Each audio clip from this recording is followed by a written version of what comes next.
Halo guys, kembali lagi channel MIT Teknologi. Di video kali ini kita akan menjawab pertanyaan dari Ganta Marganta ya.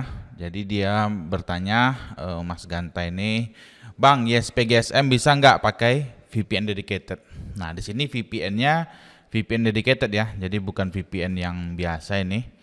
Nah, VPN dedicated ini apa sih bedanya gitu? Apa sih identifikasi kita? Apakah kita tahu VPN ini dedicated atau enggak? Simpelnya, supaya kita tahu VPN yang kita pakai itu dedicated atau enggak, kita connect ke VPN-nya, dan IP yang kita dapatkan dari IP VPN itu adalah itu aja. Kapanpun kita connect, IP-nya nggak pernah berubah. Nah, di sini saya ada punya VPN dedicated kebetulan ya. Saya akan connect. Nah, di sini kan udah terhubung.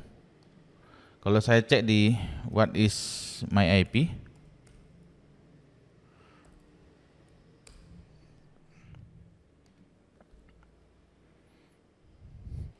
saya cek di rank domainer ya, rank domainer voice information. What is my IP? Oke. Nah, kita teman-teman cek di whatismyip.com itu IP publiknya 157.245.59.126. Nah, ini kalau saya disconnect lalu saya connect lagi, nanti IP-nya tetap ini. Berapa kali pun saya disconnect dan connect lagi, IP-nya akan tetap ini. Nah, kita coba disconnect ya. Nah, disconnect, ini IP-nya ya. Kita buka tab baru.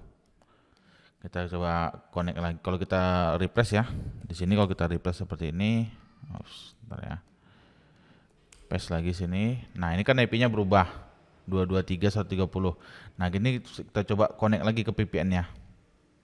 Nah, ini udah terhubung ya, connected. Kita refresh di sini.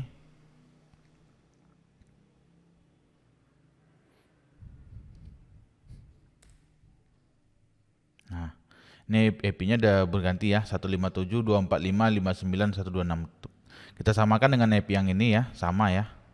Ini IP yang sebelumnya.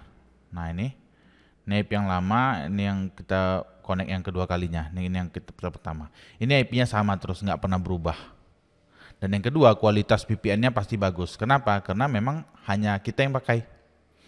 Karena hanya kita yang pakai, otomatis kualitas dari performa VPN server itu lebih bagus. Karena resource-nya pasti lebih kecil dibandingkan dia harus di-share ke orang lain. Jadi itu dulu poinnya. Poinnya adalah pertama IP-nya tidak pernah berubah, itu terus. Yang kedua, dia kualitas VPN-nya itu stabil. Kalau kualitas VPN-nya itu nggak stabil, internet kita stabil tapi VPN-nya yang nggak stabil, berarti itu bukan VPN dedicated murni.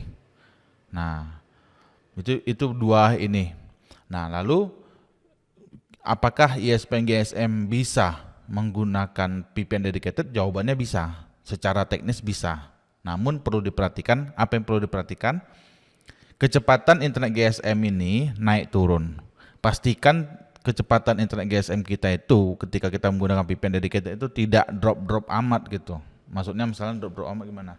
Misalnya kita punya speed test internet GSM kita itu katakanlah 50 Mbps. Kalau turunnya paling drop 35. Tapi kalau turunnya bisa sampai 3 sampai 5 Mbps, ya kayaknya percuma pakai VPN dedicated. Percuma karena dia harganya pasti lebih mahal kan VPN dedicated dengan VPN biasa. Lebih bagus pakai VPN biasa aja gitu. Dan juga VPN biasa itu kan dia biasanya sharing tuh. Ada yang 1G, ada yang 100 Mbps gitu. Nah, itu tinggal dilihat kualitas jaringan kita. Kalau kualitas jaringan kita ini stabil, dropnya nggak jauh-jauh kali, itu pakai VPN dedicated bagus. Karena kualitas internetnya masih akan tetap terjaga terus gitu. Tapi kalau dropnya jauh kali gitu, jadi naik turunnya jauh kali, kan ada yang kalau ISP GSM kan penyakitnya itu ya, ada beberapa BTS itu yang dia naik itu turunnya itu drastis gitu. Makanya kalau dibandingkan antara internet GSM dengan internet fiber, secara teknis pasti fiber lebih bagus gitu karena dia minim gangguan. Kalau yang di GSM ini kan banyak gangguan, misalnya cuaca mendung aja otomatis sinyalnya turun. Nah, itu akan berpengaruh juga kepada performa dari speed yang kita dapatkan gitu. Jadi kalau ditanya bisa atau enggak, jawabannya bisa, tapi perlu diperhatikan lagi bandwidth internet kita itu, yang internet GSM kita ini stabil atau enggak. Kalau dia stabil, pakai VPN dedicated bagus, tapi kalau enggak stabil, pakai aja VPN biasa.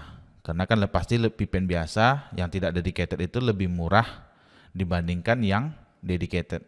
Nah, sebenarnya modalnya untuk membangun dedicated itu lumayan juga gitu, karena satu VPS itu kalau di Indonesia yang paling spek paling rendah aja sekarang mungkin kisaran 60.000, itu spek paling rendah, dan tidak banyak data center atau penyedia cloud server yang memperbolehkan kita menginstal VPN, terutama di Indonesia itu 95% tidak memperbolehkan kita memasang VPN di layanan mereka. Kalau yang di luar negeri ada yang memperbolehkan, biasanya pasti coba dicek lah, rata-rata pasti pakai yang Singapura.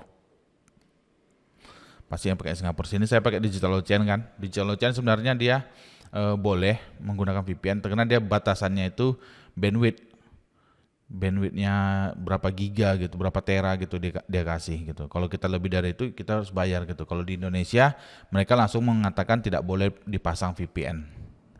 Nah, jadi itu dia jawaban saya. Kalau ada teman-teman lain ada masukan, silakan tulis kolom komentar. Sampai ketemu lagi di video lainnya. Thank you guys.